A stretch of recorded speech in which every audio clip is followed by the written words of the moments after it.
Right.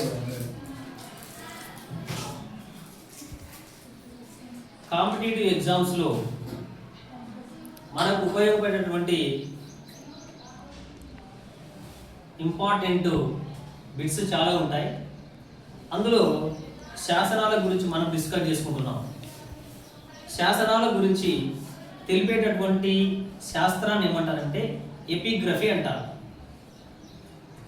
So 13వ శిలాశాసనం గురించి మనము తెలుసుకోబోతున్నాం. 13వ శిలాశాసనాన్ని అశోక చక్రవర్తి వేయించాడు. మనం ఇంతకుముందు చెప్పుకున్నట్లుగానే శాసనాల ద్వారా చక్రవర్తి యొక్క గుణగణాలు, అతడు చేసిన యుద్ధాలు, వాటి పర్యవసానం అంతా కూడా శాసనాల ద్వారా మనము తెలుసుకుంటాము. సో అట్లా అశోక చక్రవర్తి వేసినటువంటి శాసనము 13వ శిలాశాసనం. మరి ఈ శాసనం ద్వారా మనమే తెలుసుకుంటాము అంటే అశోక చక్రవర్తి చేసినటువంటి కళింగ యుద్ధం గురించి మనము తెలుసుకుంటాము.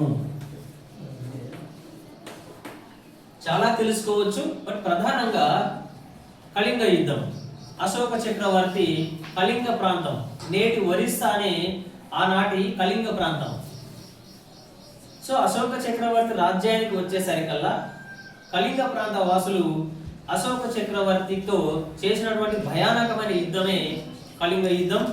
ఈ యుద్ధంలో అశోక చక్రవర్తితో యుద్ధం చేసినటువంటి కళింగ చక్రవర్తి ఎవరు? ఇది చాలా ఇంపార్టెంట్, గుర్తుపెట్టుకోవాలి మీరు.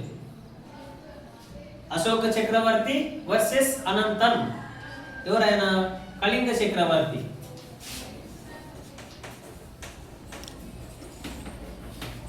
సో ఈ విధంగా BC 261లో మౌర్య సైన్యానికి కళింగ సైన్యానికి మధ్య యుద్ధము జరిగింది. ఆ యుద్ధము BC 261లో జరిగింది. ఈ యుద్ధంలో అశోక చక్రవర్తి తన 13వ శిలాశాసనంలో చెప్పిన ప్రకారము ఈ కళింగ యుద్ధంలో దాదాపు 1,00,000 మంది మరణించినారంట, 1,50,000 మంది గాయపడ్డారంట, మరొక 1,00,000కు పైగా సైనికులు యుద్ధ ఖైదీలుగా పట్టుబడ్డారంట, రక్తము ఏరులై ప్రవహించిందంట. యుద్ధానంతరము విజయ గర్వంతో అశోక చక్రవర్తి కళింగ యుద్ధ భూమిలో తిరుగులాడుతున్నప్పుడు అతని పాదము ఆ రక్తంలో దిగబడిందంట. తద్వారా అక్కడ ఉన్నటువంటి ఘోరమైన దృశ్యాలు చూసినటువంటి అశోక చక్రవర్తి మనస్సు ద్రవించిందంట. యుద్ధం అంటే ఎంతో ఘోరం ఉంటుంది అనుకున్న అశోక చక్రవర్తి. తెగిపడ్డటువంటి కాళ్ళు, చేతులు, గాయపడ్డ సైనికుల బాధ, ఆర్తనాదాల మధ్య అశోకుడి మనస్సు కకావికలమైపోయిందంట. దాన్ని చూసిన అశోక చక్రవర్తి ఎంతో బాధపడుతూ ఆ కళింగ యుద్ధ భూమిలోనే ప్రమాణం చేశాడంట. నేను యుద్ధాలు ఆపివేస్తున్నా అని చెప్పాడంట. ఆ శవాల మీద ఆ యుద్ధ భూమిలో అశోక చక్రవర్తి చేసిన ప్రమాణము ఐఎమ్ స్టాపింగ్ ద వార్స్, యుద్ధాలు మానివేస్తున్నాను ప్రకటించినాడు. ఇదే అశోక చక్రవర్తి గొప్పతనం. ప్రపంచంలో ఏ చక్రవర్తి అయినా సరే యుద్ధాల్లో ఘన విజయం సాధించిన తర్వాత మరికొన్ని దండయాత్రలు చేపడతాడు రాజ్య విస్తరణ కోసం. కానీ అశోక చక్రవర్తి మాత్రము కళింగ యుద్ధంలో ఘన విజయం సాధించినప్పటికీ యుద్ధాలు మానివేసినటువంటి ఏకైక చక్రవర్తిగా చరిత్ర పుటల్లో చిరస్థాయిగా నిలిచిపోయాడు అశోక చక్రవర్తి. యుద్ధం భూమి నుంచి ఇంటికి వెళ్ళిన తర్వాత అశోక చక్రవర్తికి పదే పదే తాను తింటున్నా, నిద్రిస్తున్నా గానీ ఆ కళింగ యుద్ధ భూమిలో ఉన్నటువంటి ఆ ఘట్టాలే గుర్తుకొస్తున్నాయంట. ఇంత నరమేధం సాగించిన తర్వాత అశోక చక్రవర్తి మనస్సు స్థిమితంగా ఉండలేకపోయింది. అనేక మందిని కలిసినాడు, అనేక పవిత్ర గ్రంథాలు చదివినా గానీ అశోక చక్రవర్తి మనస్సు శాంతించలేదు. 8 సంవత్సరముల ఉపగుప్తుడు అనేటటువంటి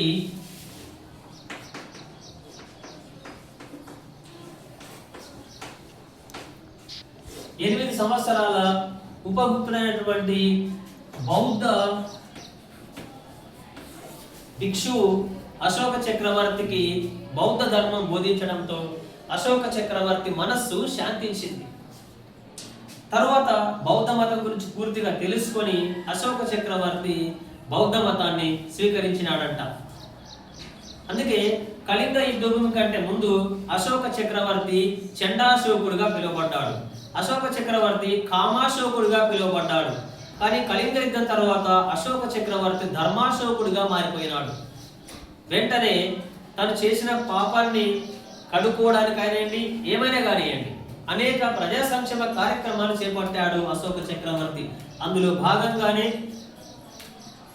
రోడ్లు వేయించినాడు, రోడ్లకు ఇరువైపులా చెట్లు నాటించినాడు, మనుషులకే కాక పశువులకి కూడా ఆసుపత్రులు కట్టించినాడు, అనేక రకాల ధర్మ సత్రాలు కట్టించినాడు, యుద్ధాలు మానివేసినాడు, వేట మాంసాహారం నిషేధించినాడు. అంతేకాకుండా బౌద్ధ ధర్మాన్ని ప్రచారం చేసేటందుకు గాను ధర్మ మహామాతృలు అనే అధికారులను అశోక చక్రవర్తి నియమించినాడు. అంతేకాకుండా తన లాంటి కర్కోటకుడికి బౌద్ధ మతం ఇంత శాంతిని చేకూరిస్తే మానవాళికి బౌద్ధ మతం ఇంకా ఎంతగా శాంతిని చేకూరుస్తున్న ఉద్దేశంతో అశోక చక్రవర్తి మన దేశంలోనే కాకుండా శ్రీలంక దేశానికి కూడా బౌద్ధ మత ప్రచారం కోసం తన కుమారుడు మహేంద్రను, కుమార్తె సంఘమిత్రని బౌద్ధ మత ప్రచారం కోసం అశోక చక్రవర్తి శ్రీలంక దేశానికి పంపించాడంట. ఈ రకంగా అశోక చక్రవర్తి యొక్క కార్యక్రమాల వలన బౌద్ధ మతం భారతదేశంలోనే కాదు ఖండాంతర మతంగా వ్యాపించింది. బౌద్ధ మతం అంటే ఒక శాసనం ద్వారా అశోక చక్రవర్తి ఎలాంటి వాడు, తర్వాత అతడి కళింగ యుద్ధం చేసిన తర్వాత అతడు ఏ విధంగా మారాడు, చండాశోకుడు ధర్మాశోకుడుగా మారి చివరికి బౌద్ధ భిక్షువుగా మారి బౌద్ధ సన్యాసి వేషంలోనే ఉండి భారతదేశాన్ని పరిపాలించిన చక్రవర్తి బహుశా అశోక చక్రవర్తినేమో. కాబట్టి కళింగ యుద్ధం ద్వారా మనం ఏం తెలుసుకుంటామంటే చండాశోకుడు ధర్మాశోకుడుగా మారి అనేక ప్రజా సంక్షేమ కార్యక్రమాలు చేపట్టాడు అశోక చక్రవర్తి. తద్వారా ఇతడు ప్రాజ్ఞ నిరంకుశ చక్రవర్తిగా భారతదేశ చరిత్రలో చిరస్థాయిగా నిలిచిపోయాడు అని మనం సందర్భంగా చెప్పవచ్చు. Thank you.